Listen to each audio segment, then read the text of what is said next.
It started over the sea. A smirk, an invitation, and suddenly everything changed. At 40,000 feet above sapphire waters, Zayed Al-Khatib's private Gulfstream G650 cut through thin air like a blade through silk. Inside the cabin, crystal champagne flutes caught afternoon sun streaming through oversized windows. The air smelled of Dom Perignon and expensive cologne, a heady mixture of luxury that could intoxicate even the most disciplined professional.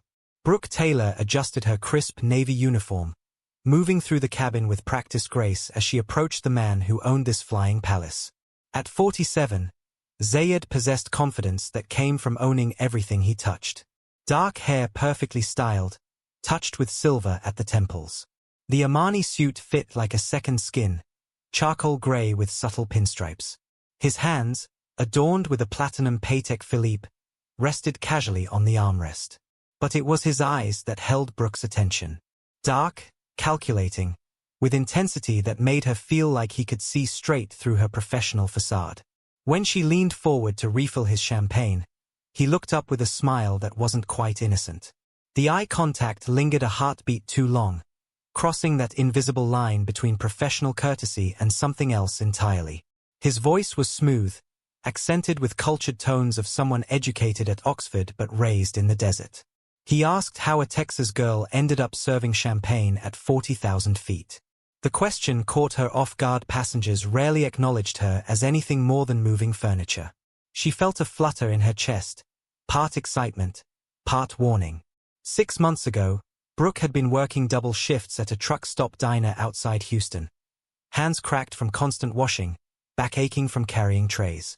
Medical bills from her father's cancer treatment had buried her family in debt so deep it felt like drowning. Her mother worked 3 jobs.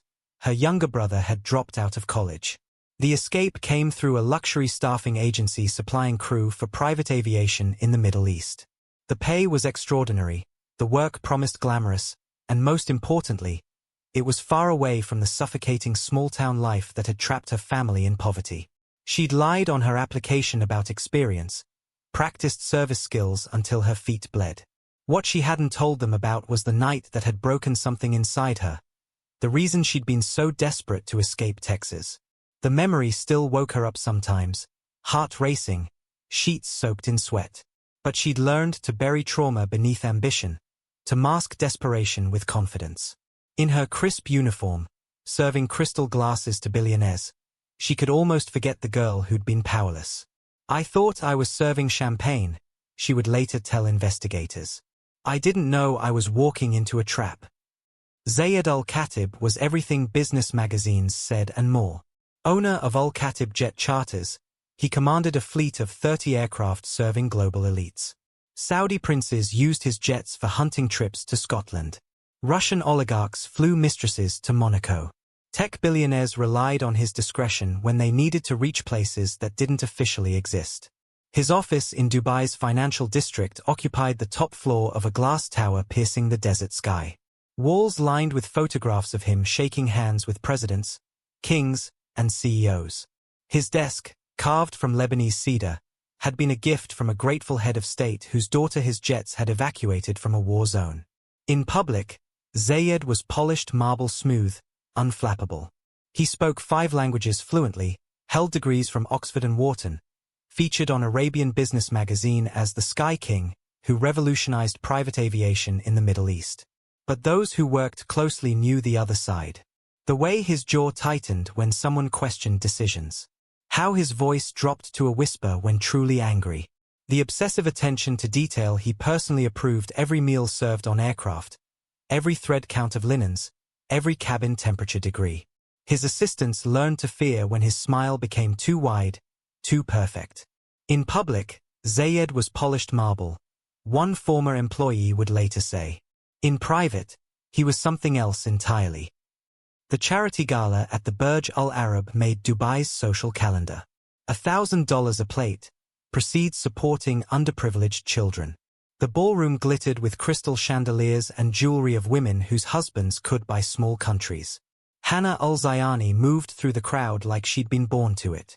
At 43, she possessed timeless elegance that couldn't be bought, only inherited through generations of good breeding. black hair styled in a sleek chignon, adorned with diamonds that had once belonged to a Persian empress. The midnight blue Valentino gown was custom-made in Rome. These women, wives of ministers, daughters of oil barons, weren't just her social circle. They were her network, her intelligence system, her power base.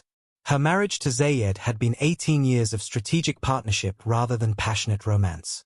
Both understood the value of appearance. Both knew love was a luxury they couldn't afford when building fortunes. Hana was no mere trophy wife. She held an MBA from INSEAD, spoke 6 languages, quietly built investment portfolios rivaling her husband's net worth. Her charity work was a carefully constructed network of influence reaching into government offices, media companies, financial institutions across 3 continents. Hana operated through whispers and influence, a friend would later observe. She never needed to raise her voice. When she wanted something done, it happened. When she wanted something to disappear, it vanished without a trace. Investigators would wonder how long Hana had known about her husband's activities, how much she had chosen to ignore, and when exactly she decided ignoring was no longer an option. But on this glittering evening, she was simply the perfect wife, the woman who made everything look effortless. After all, Hana Al-Zayani was nothing if not thorough.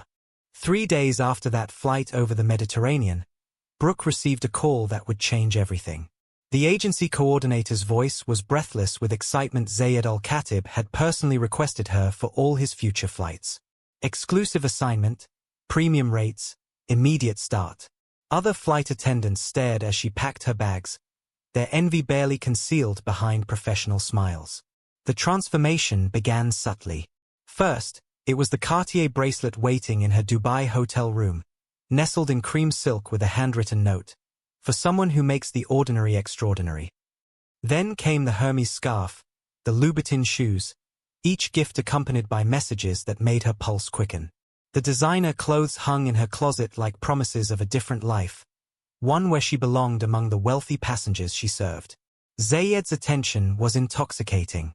During flights, he'd ask about her dreams, her fears, her past with the kind of focused intensity that made her feel like the most important person in the world. He remembered details she'd mentioned weeks earlier, brought her favorite books on long flights, ensured her hotel rooms overlooked the most beautiful views in whatever city they landed.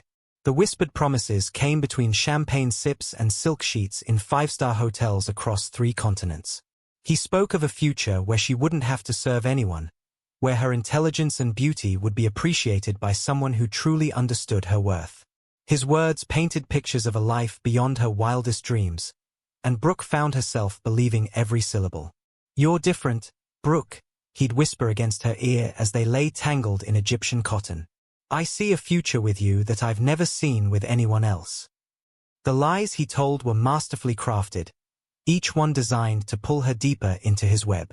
His marriage to Hana, he explained, was nothing more than a business arrangement, a social alliance that had gone cold years ago. They lived separate lives, maintained appearances for the sake of their families and business interests. But there was no love, no intimacy, no real connection between them.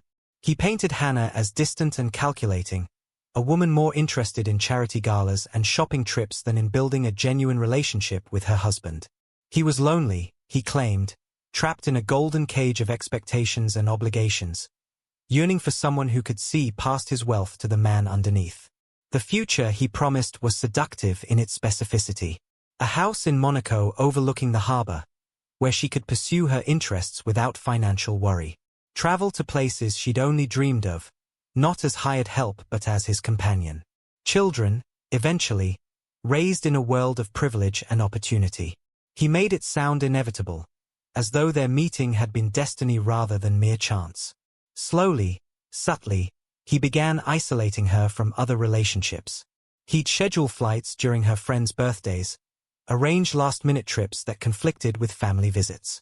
When she mentioned other crew members, he'd express concern about their professionalism, their discretion, their ability to understand the unique nature of their relationship. Gradually, her world narrowed until it revolved entirely around him. The red flags were there, moments when his charm cracked and something darker showed through. The way his jaw tightened when she mentioned male passengers who'd been friendly. How his voice turned cold when discussing employees who'd disappointed him. The possessive edge to his compliments.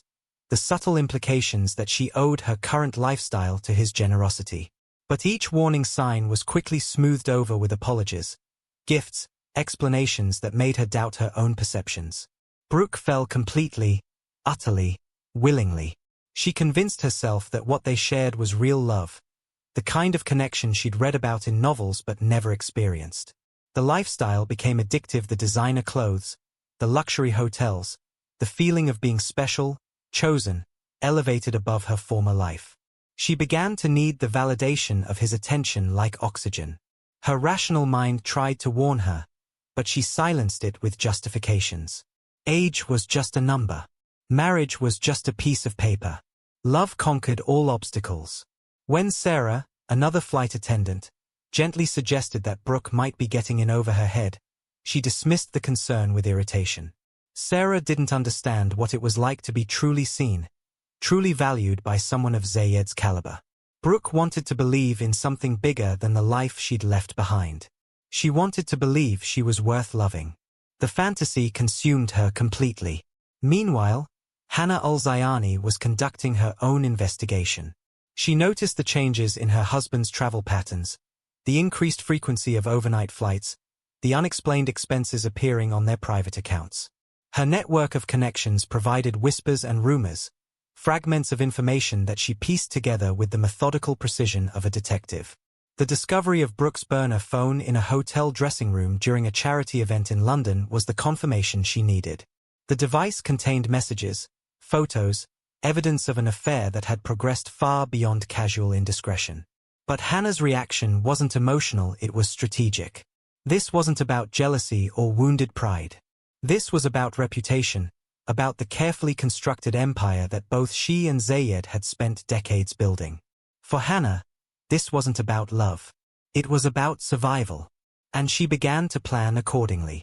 In Dubai penthouses and London hotel suites, the affair continued with desperate intensity.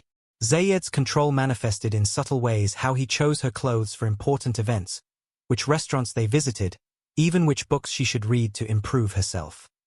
But Brooke interpreted his possessiveness as devotion, his manipulation as care. She didn't recognize that she was being groomed, shaped, controlled by a master manipulator who saw her not as a person but as a possession. The seeds of destruction were already being sown, though neither of them knew it yet. The pregnancy test sat on the marble edge of Brooke's bathroom sink in the Four Seasons Dubai, mocking her with its faintly visible pink line. Her hands trembled as she stared at the small plastic stick, her heart pounding so hard she could hear it echoing off the pristine white tiles. The nausea that had plagued her for days suddenly made terrifying sense. She had always been careful, always responsible, but somewhere between private jets and silk sheets, between champagne toasts and whispered promises, caution had given way to trust. Now, as she stood in the opulent bathroom wearing a hotel robe that cost more than her old monthly salary, reality crashed down on her like an avalanche. Fear and hope warred in her chest. A baby meant everything would change, but maybe it also meant everything she dreamed of could finally be real. Zayed had spoken of children, of a future together, of the family they could build. This could be the catalyst that finally freed him from his loveless marriage, the push he needed to make their relationship public and permanent. The decision to tell him felt both inevitable and terrifying. She practiced the words in the mirror, trying different approaches, different tones. Casual and confident, nervous and apologetic, excited and hopeful. Nothing felt right because everything was about to change forever. That evening, as Zayed's private jet descended toward the lights of Monaco, Brooke found her moment. The cabin was empty except for them, the crew busy in the galley preparing for landing. The words tumbled out before she could stop them, simple and direct: "I'm pregnant, Zayed." The transformation was instant and horrifying. The man who had whispered sweet promises just hours before vanished, replaced by someone cold and calculating. His face hardened into a mask of stone, his eyes becoming chips of black ice. The silence stretched between them like a chasm, broken only by the hum of the jet engines. When he finally spoke, his voice was barely above a whisper, but it carried the weight of absolute authority. Fix it. You made a mistake. The words hit her like physical blows. This wasn't shock or surprise, this was disgust, as though she had personally offended him by allowing this to happen. There was no discussion of their future, no consideration of options, just a cold command delivered with the expectation of immediate compliance. If you speak to anyone about this, especially my wife, you will regret it, he continued, his tone never rising but somehow becoming more menacing. Do you understand me, Brooke? This conversation never happened. She stared at him, seeing clearly for the first time the man behind the mask. The charm, the tenderness, the promises, all of it had been performance, manipulation designed to control her. She was not his beloved, she was his possession, and possessions that became inconvenient were simply discarded. The flight back to Dubai passed in suffocating silence. Brooke served champagne with shaking hands while Zayed worked on his laptop as though nothing had happened. But everything had changed. The golden cage had revealed its bars, and she was finally awake to her captivity. In the days that followed, Brooke began documenting everything.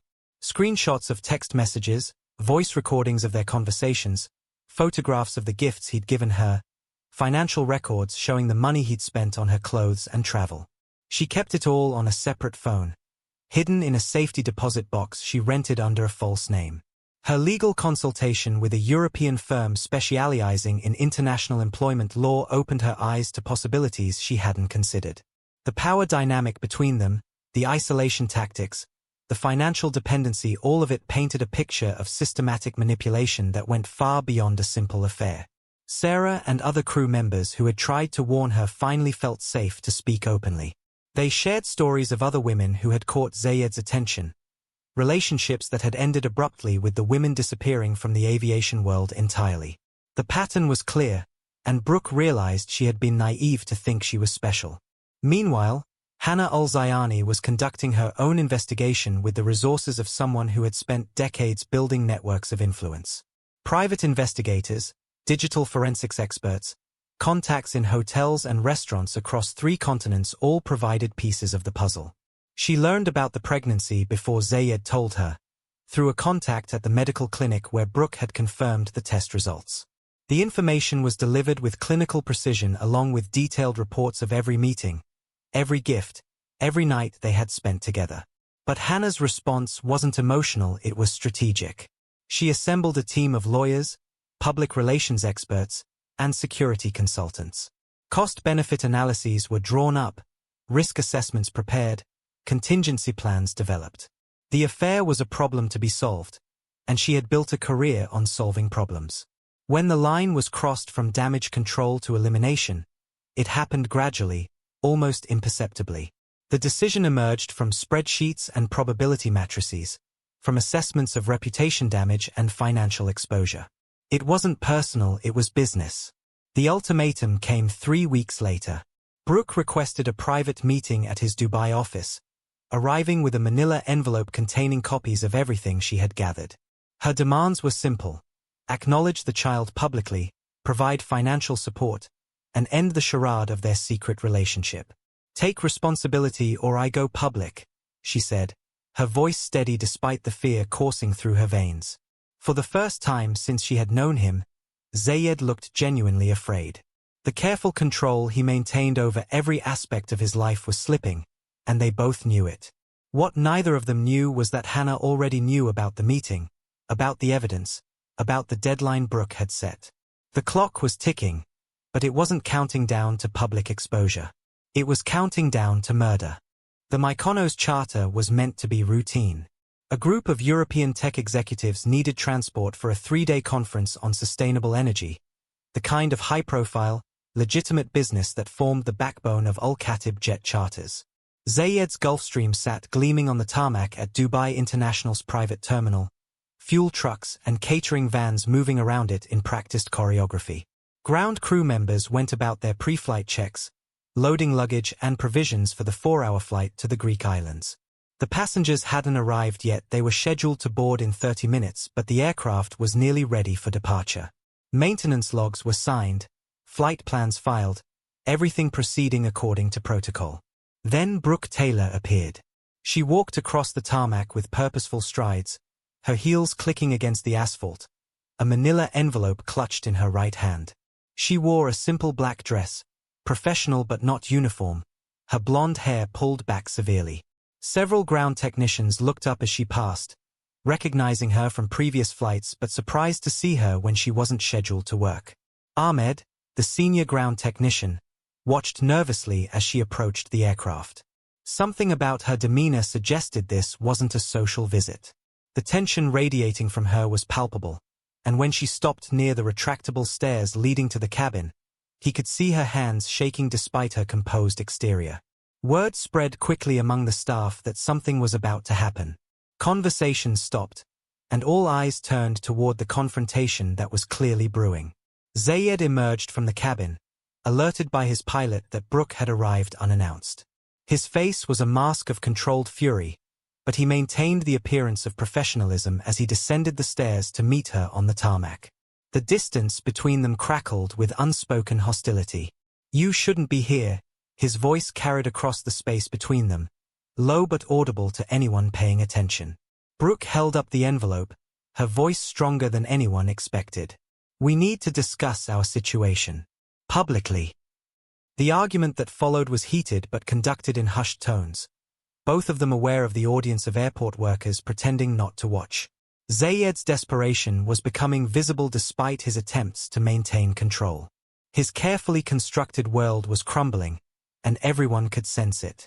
He stepped closer, his voice dropping to a threatening whisper, but Brooke stood her ground. She had come too far to back down now, carrying evidence that could destroy his reputation and expose the truth about their relationship.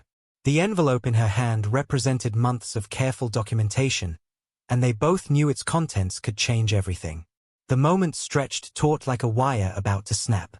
Ground crew members later described feeling the electricity in the air, the sense that something irreversible was about to happen. A few stepped back instinctively, though none could have predicted what came next. The single gunshot echoed across the tarmac like thunder, sharp and final. The sound seemed to hang in the air for an eternal moment before chaos erupted. Brooke dropped near the retractable stairs, the manila envelope scattering its contents across the asphalt as she fell. The bullet had found its mark with precision, piercing her chest and sending her to the ground in a crumpled heap. Blood began pooling beneath her, stark against the gray tarmac. Screaming erupted from multiple directions. Ground crew members ran for cover, some toward the terminal building, others behind fuel trucks and service vehicles. The carefully ordered pre-flight routine dissolved into panic as people tried to understand what had just happened. Zayed's voice cut through the chaos, shouting that he had been on board the aircraft when the shot was fired, that he knew nothing about what had happened until he heard the screaming. His performance was flawless practiced confusion mixed with appropriate horror at the tragedy unfolding before him. Paramedics arrived within minutes, but it was already too late. Brooke Taylor was pronounced dead at the scene, her dreams of justice dying with her on the tarmac of Dubai International Airport. The cover-up began immediately and with surgical precision. Security footage from the relevant cameras mysteriously corrupted, the digital files suffering what technicians would later describe as an inexplicable system failure. The gun that had fired the fatal shot vanished without a trace, despite immediate searches of the area. Zayed's version of events was consistent and unwavering. He had been inside the aircraft reviewing flight documents when he heard the commotion. By the time he emerged, Brooke was already down, and he had no knowledge of who might have wanted to harm her or why. His alibi was supported by the pilot and co-pilot, both of whom confirmed his presence in the cabin. The initial police response was hampered by jurisdictional confusion and the high-profile nature of the individuals involved. The investigation proceeded carefully, almost delicately, with an awareness that rushing to conclusions could have diplomatic and economic ramifications for the emirate. Local media coverage was minimal and carefully controlled. The story was reported as a tragic incident involving a foreign national, with few details provided to the public. International outlets picked up scattered reports, but without official confirmation or dramatic footage, the story failed to gain significant traction. Meanwhile, Hana Al-Zayani played her role to perfection. Her public statements expressed shock and sympathy for the victim and her family. She attended a memorial service, dressed in appropriate black, offering condolences with the grace expected of someone in her position. Behind closed doors, however, satisfaction replaced grief. The problem had been solved cleanly and efficiently. The threat to her family's reputation had been eliminated, and suspicion had fallen exactly where she had intended. No one looked at the grieving wife, the respected socialite who had built her life on careful calculation and strategic thinking. Her reputation as Dubai's most elegant hostess provided perfect cover. After all, women like Hana Al-Zayani didn't commit murder. They simply arranged for it to happen. 2 weeks after Brooke Taylor's blood had been washed from the Dubai International tarmac, Ahmed Hassan stood in the security line at Cairo International Airport, sweat beading on his forehead despite the air conditioning. The ground technician who had witnessed the murder carried a worn duffel bag that contained his entire future $40,000 in cash and a poorly forged Egyptian passport that proclaimed him to be Omar Farid. His hands shook as he placed the bag on the security scanner. The X-ray operator's eyes widened at the dense shadows indicating stacks of currency. Within minutes, Ahmed was surrounded by uniformed officers, his escape plan crumbling as quickly as it had been conceived. In a sterile interrogation room that smelled of disinfectant and fear, Ahmed's carefully constructed composure finally broke. The pressure had been building since the moment he'd pulled the trigger. 12 days of sleepless nights, jumping at every sound, expecting police to appear at his door. The money had been supposed to buy him freedom, but instead it had become evidence of his guilt. The confession poured out of him like water from a burst dam. He hadn't acted alone, hadn't even chosen his target. This was no crime of passion or random violence. This was a paid assassination, planned and executed with cold precision. The wire transfer had come through an offshore trust registered in the Seychelles, the kind of financial instrument used by people who understood how to move money without leaving traces. But someone had made a mistake. The account number led investigators through a maze of shell companies and numbered accounts, each layer designed to obscure the truth. When they finally reached the source, the revelation sent shockwaves through the investigation team. The account belonged to Hana Al-Zayani. Everything investigators thought they knew about the case shifted in an instant. The grieving wife, the elegant socialite who had expressed such sympathy for the victim, was the architect of the murder. The husband everyone suspected had been innocent of the actual killing, though his affair had set the deadly chain of events in motion. The methodology behind Hannah's plan was breathtaking in its sophistication. She had tracked every aspect of Zayed's affair through a network of hotel staff, restaurant workers, and private investigators that spanned 3 continents. Bank records showed payments to surveillance specialists, digital forensics experts, and private security consultants who had provided detailed reports on Brooke's movements and activities. For Hannah, the murder hadn't been about jealousy or wounded pride. It had been about preservation. Her reputation, built over decades of careful cultivation, represented more than social status. It was power, influence, and access to the kind of networks that kept their business empire functioning. A public scandal involving illegitimate children and exposed affairs would have destroyed everything they had built. The decision to eliminate Brooke had emerged from spreadsheets and risk assessments, cost-benefit analyses that weighed reputation damage against the price of silence. Ahmed hadn't been chosen randomly. He had gambling debts and a sick daughter who needed expensive medical treatment. Hannah's people had identified him as someone desperate enough to kill for money and vulnerable enough to be controlled. This wasn't about passion. It was strategy, executed with the same cold efficiency that had made Hana one of Dubai's most successful power brokers. When the arrests came, they unfolded like a carefully choreographed performance. Zayed's denial was genuine. His shock at learning his wife had orchestrated murder was real and visceral. He had expected to handle Brooke through intimidation or financial settlement, never imagining that Hana would choose violence as her solution. Assets began moving immediately. The private jet was sold within hours to a consortium in Switzerland. Bank accounts were emptied and transferred to jurisdictions with strict privacy laws. By the time investigators moved to freeze their holdings, the Al-Zayani family had already relocated to a heavily guarded estate in London's Belgravia district. Hannah's arrest was conducted with diplomatic delicacy. She was detained at her London residence during a charity tea, taken into custody while wearing pearls and discussing scholarship funds for underprivileged children. Bail was denied, but her legal team immediately began the complex process of fighting extradition. The case was sealed under national security provisions, the kind of legal maneuvering that money and influence could buy. The official story spoke of ongoing investigations and diplomatic sensitivities. Behind closed doors, however, the evidence was overwhelming. But secrets have a way of escaping even the most secure containers. A European journalist specializing in Gulf state corruption received a package containing copies of bank records, surveillance reports, and audio recordings that laid bare the entire conspiracy. The story broke simultaneously in London, Paris, and New York, creating an international incident that no amount of money could suppress. The revelation triggered protests across the aviation industry, particularly among foreign workers in Gulf states who saw Brooke's murder as symbolic of their own vulnerability. Labor organizations demanded new protections, international oversight, and accountability for employers who treated overseas workers as disposable. Brooke's parents, devastated by their daughter's death but galvanized by the international attention, filed a human rights lawsuit that would drag through courts for years.